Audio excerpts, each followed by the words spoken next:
अस्सलामुअलैकुम friends, welcome back to our channel fashion world. उम्मीद करती हूँ आप सब खैरियत से होंगे। सबका दिल चाहता है कि उनके पाँव बहुत ही खूबसूरत नजर आए। तो आज की इस वीडियो में मैं आपको दिखाऊंगी कि आप अपने पाँव की खूबसूरती को किस तरह से बढ़ा सकते हैं। आज की इस वीडियो में आपके लिए टो नेल आर्ट डिज़ाइन है और ये सारे डिज़ाइन टोटल हैं। नेल आर्ट आजकल बहुत ट्रेंडिंग है और टीनेजर को तो इसका बहुत ही क्रेज़ है।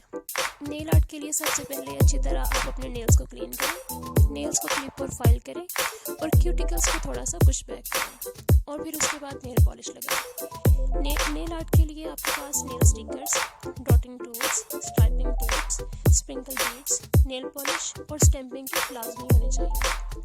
लेकिन अगर आप सिर्फ नेल आर्ट डॉटेड करना चाहते हैं तो इस वीडियो में आज जैसा कि आपको दिखाया गया है, आपका काम सिर्फ नेल पॉलिश, डॉटेड टूल्स इससे भी कंप्लीट हो सकता है। और हाँ, एक बात जो कि बहुत ज़रूरी है, नेल को फाइनल लुक देने के लिए टॉप कोट लगाना मत भूलें। इससे आपकी नेल की फिनिशिंग बहुत अच्छी आती है। और नेल आर्ट जो कि यहाँ पे दिखाया गया है, आप ज़रूर ट्राई कीजिएगा और हमें फीडबैक ज़रूर दीजिएगा। हमें बताइएगा कि ये वीडियो आपको कैसी लगी। अगर आपको हमारी वीडियोस पसंद आती हैं तो प्लीज़ अपने दोस्तों के साथ शेयर करना मत भूलिएगा। हमें अपनी दुआ में याद रखिएगा। अब मुझे इजाज़त दीजिए। अल्लाह हाफिज़।